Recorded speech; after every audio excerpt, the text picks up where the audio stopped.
house naman, nakikita naman natin yung improvements, at least for example, yung infrastructure ng house ngayon.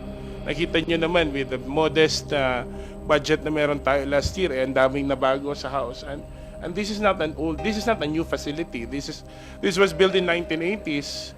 And if I'm not mistaken, a significant part of that increase in the budget of the house goes to really improvements in our infrastructure.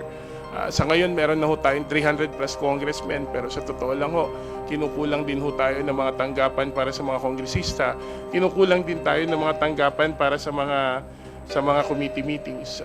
It's an ever-growing house in terms not only of membership, but also in terms of capacities and activities. Kaya nga po, we welcome and we thank the other members of the BICAM for also considering that na kailangan din ng mababang kapulungan na ayusin ang ating mga facilities dito.